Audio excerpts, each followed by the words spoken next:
With a few notable restricted free agents that are still out on the market, the free agency period has somewhat settled down and kind of subsided. And now we're moving into the time where we see a lot of 3-team trade proposals. And right now there is a 3-team trade proposal that is shocking. And this is definitely going to be a major blockbuster. I know that there are going to be some trades incoming, but I don't know who and I don't know how soon. But I know that this one does raise somewhat of an eyebrow. I definitely want to get the comments from you all. Want to know what you guys think about this one, because on one end, this guy definitely can add to the Atlanta Hawks and help the Atlanta Hawks out in a major way, especially given what the Atlanta Hawks are planning to do in this upcoming season. I feel as though I see it, and I want to know if you guys kind of see where I'm going with it. But before we go any further, let me go ahead and just welcome in the show.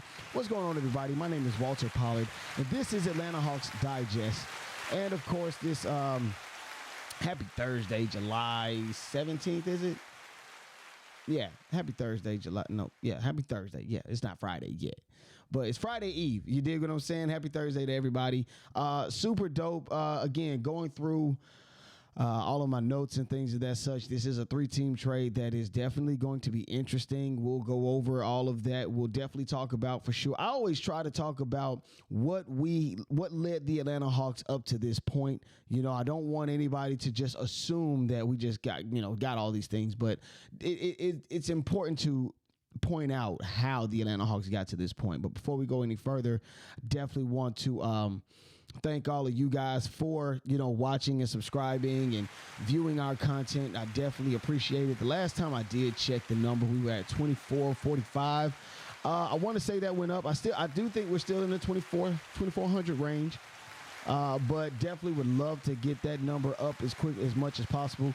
Actually, you know what? Before the season starts, let's go for 5. I think I feel like I need to be a little more confident when I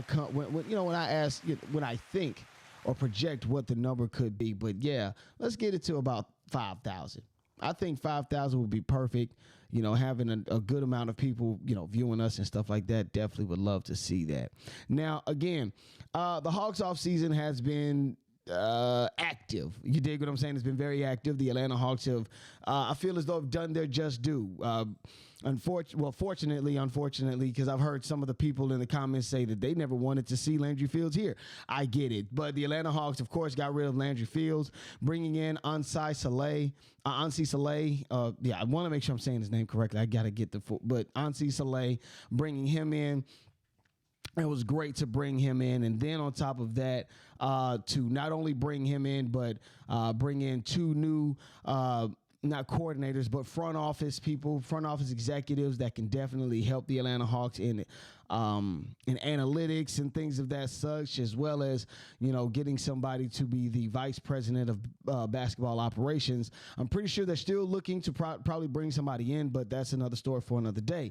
Again, moving on from there into the free agency period, bringing in Kristaps Porzingis.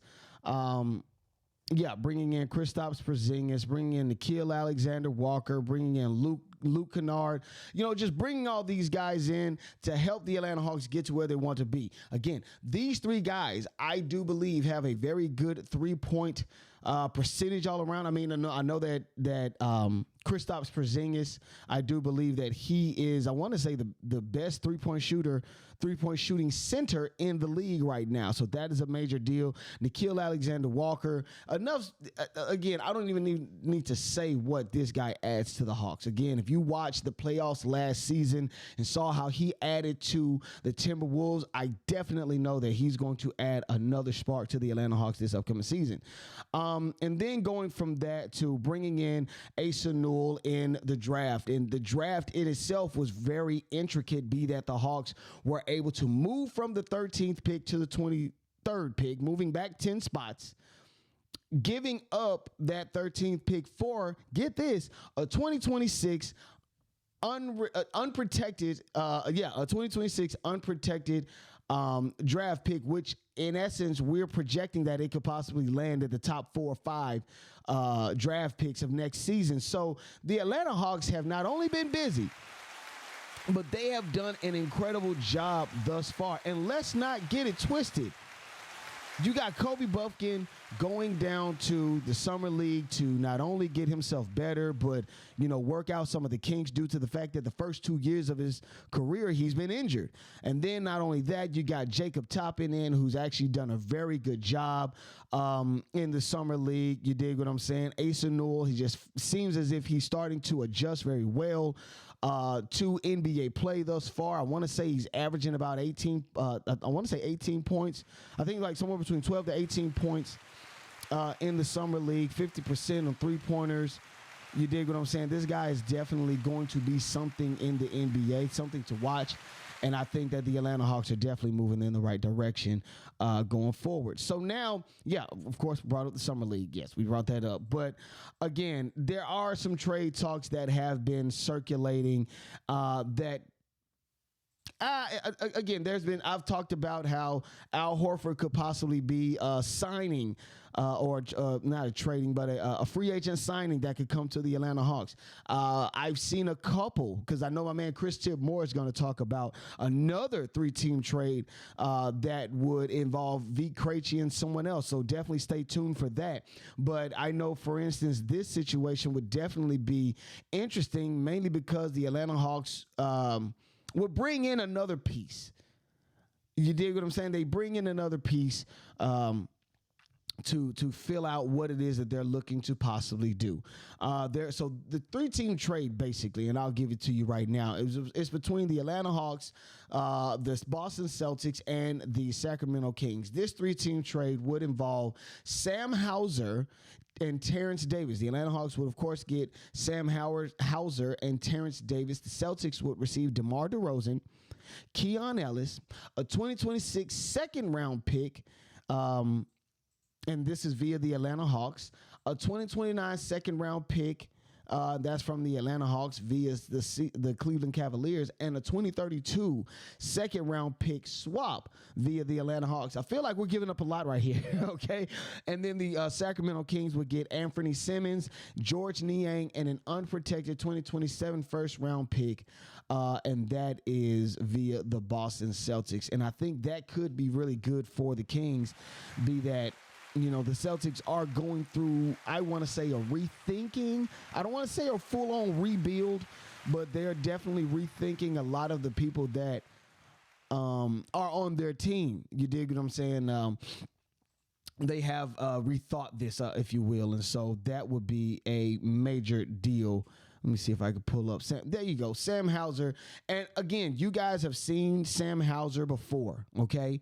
I know for me, I am transitioning from a casual fan to more of a basketball enthusiast, if you will. I'm starting to get involved with a lot of the different players, a lot of the different names and things of that such.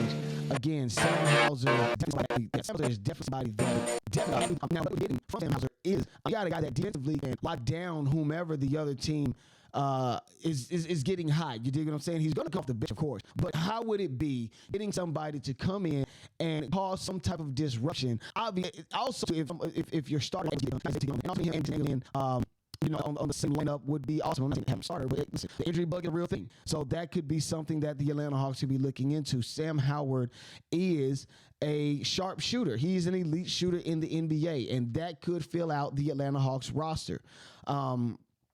And he's just the kind of player that the Atlanta Hawks have actually been trying to find or actually trying to get around Trae Young. What I'm showing you, of course, is last year's game versus the Chicago Bulls.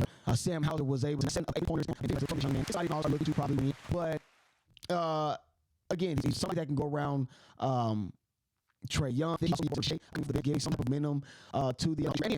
You want as many as possibly can. Again, Luke Kennard is able of shooting. Kristaps Porzingis is the top 3-point shooting center in the league. So if you get where I'm going at, the Atlanta Hawks are definitely planning to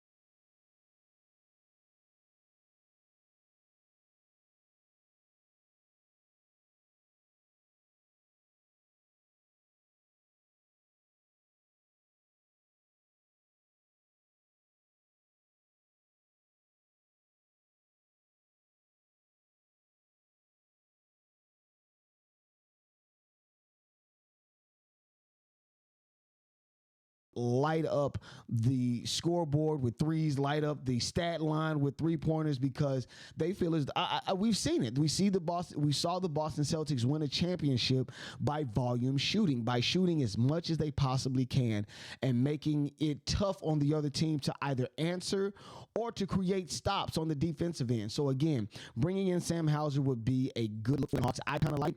Now, what also would be tough for the Atlanta Hawks is that Hauser would be one of the last pieces in the roster push that will push them into a luxury tax. That's the issue.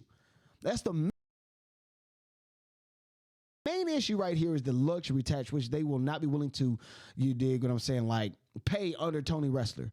I know that they don't want to necessarily go into that luxury tax. I think that's the one thing that raises questions in regards to this Sam Hauser trade. Again, I'll read it off to you. This is a trade that involves 3 teams, the Sacramento Kings, the Atlanta Hawks, and the Boston Celtics. The Boston Celtics would get a numerous amount of picks. They get a numerous amount of picks: DeMar DeRozan, Keon Ellis, and then, of course, the Kings would receive Anthony Simmons, George Niang, and an unprotected 2027 first-round pick, and the Hawks would get Sam Hauser and Terrence Davis. I'm focusing on Sam Hauser because he is doing what I think the Atlanta Hawks front office and organization wants to see more of.